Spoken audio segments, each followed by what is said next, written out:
আসসালামু আলাইকুম ওয়ারহমাতুল্লাহি ওয়াবারাকাতুহু। আজ আপনাদের নিকট একটি বিশেষ প্রকৃতির ওয়াজিফা ফরম্যাটের আমল নিয়ে উপস্থিত হলাম। অনেক গুরুত্ব বা তাৎপর্য রয়েছে এই আমলে। বন্দুকের গুলি মিস হবে, তবুও এর কার্যকারিতা বিফলে যাবে না।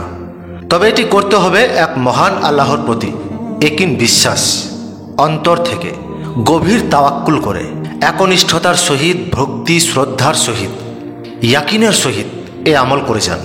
যে সমস্ত ব্যক্তিরা দীর্ঘদিন বিভিন্ন সমস্যায়, বিভিন্ন অসুখে জর্জরিত, ছোট বড় বিভিন্ন ধরনের রোগে আক্রান্ত, হয়তো অনেক ডাক্তার বা কবিরাজের নিকটে গিয়েছেন, বিভিন্ন ঔষধ সেবনও করেছেন, অথচ ভালো হননি, তাহারা এই আমল বা তদবির করেছেন।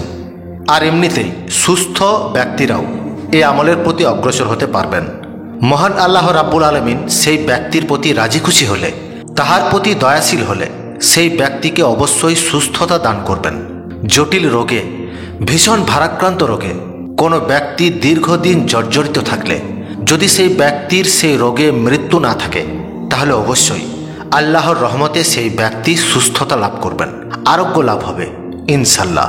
আর সুস্থ ব্যক্তিদের বিভিন্ন জটিল রোগ থেকে, জরা থেকে, গোপন অসুখ বিসুখ থেকে মহান আল্লাহ তাআলাও হেফাজত দান করবেন।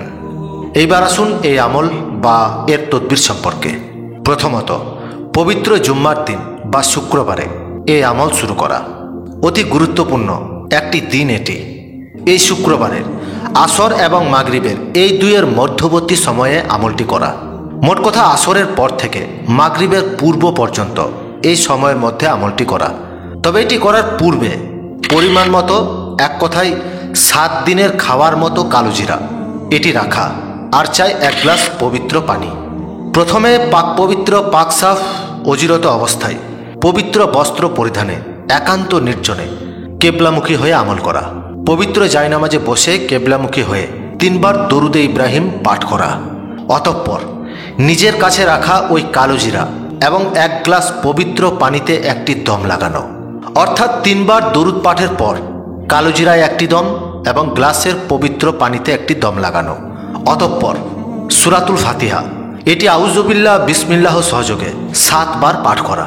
পাঠের শেষে কালোজিরায় একটি দম এবং পবিত্র গ্লাসের পানিতেও একটি দম লাগানো।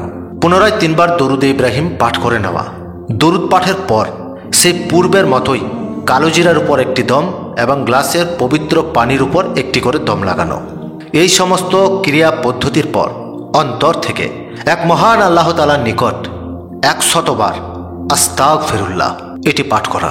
অতঃপর অন্তর থেকে অন্তর উন্মুক্ত করে, চোখের পানি ছেড়ে, চোখের জল নিক্ষেপ করে উদ্দেশ্য স্মরণে রেখে, অর্থাৎ কঠিন রোগ থেকে মুক্তির জন্য, জরা থেকে হেফাজত দানের জন্য, বা আমার এই অসুখ হয়েছে, আমি এই রোগে আক্রান্ত, এই ব্যাধিতে জর্জরিত, তার কথা অন্তরে রেখে তার সুস্থতা দানের জন্য এক মহান আল্লাহ তাআলার নিকট দোয়া করা, মোনাজাত করা। অতঃপর ওই দম লাগানো পানি এবং কালোজিরা আগামী শুক্রবার পর্যন্ত বিসমিল্লাহ সহযোগে খাওয়া। এখানে একটি কথা, গ্লাসের পানি শেষ হতে না হতে আবার ওই পানিতেই পবিত্র পানি মিশ্রিত করে রাখা, পুনরায় খাওয়া। এইভাবে 1 সপ্তাহ যাবৎ সেই পানি এবং কালোজিরা খেতে হবে, অর্থাৎ আগামী জুম্মা পর্যন্ত খাওয়া। এইভাবে প্রত্যেক শুক্রবার অর্থাৎ জুম্মার দিনে আসর এবং মাগরিবের মধ্যবর্তী সময়ে এই আমল করা। আমলের পাশাপাশি ওই একইভাবে কালোজিরা এবং পানির বিষয়টিও খেয়ালে রাখা। এটি প্রতিনিয়ত বা কন্টিনিউয়াসলি চলতে থাকবে। আমল হবে একদিন অর্থাৎ পবিত্র জুম্মার দিনে, আর পানি পান করা এবং কালোজিরা সেবন করা এটি প্রতিদিন, অর্থাৎ দীর্ঘ 1 সপ্তাহ যাবৎ আগামী শুক্রবার পর্যন্ত পানি এবং কালোজিরা খাওয়া। আশা রাখি বিষয়টি আপনাদের নিকট পরিষ্কার হয়ে গেছে। এই আমলের বরকতে মহান আল্লাহ রাব্বুল আলামিন নিশ্চয়ই সেই ব্যক্তিকে শিফা দান করবেন।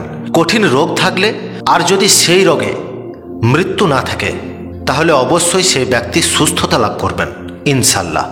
এই ছিল আজকের এই ভিডিও। আর আজকের এই ভিডিওটি ভালো লাগলে অবশ্যই একটি লাইক করবেন। আর আমার এই বাংলা আমলিয়াত অভিযান চ্যানেলে কেউ নতুন হয়ে থাকলে চ্যানেলটি সাবস্ক্রাইব করে পাশে থাকবেন। চ্যানেলে বিদ্যমান ভিডিওগুলিও লাইক করবেন, শেয়ার করবেন। আপনারা সকলেই ভালো থাকুন, সুস্থ থাকুন। আল্লাহুম্মা আমিন। আসসালামু আলাইকুম ওয়া রাহমাতুল্লাহি ওয়া বারাকাতুহু।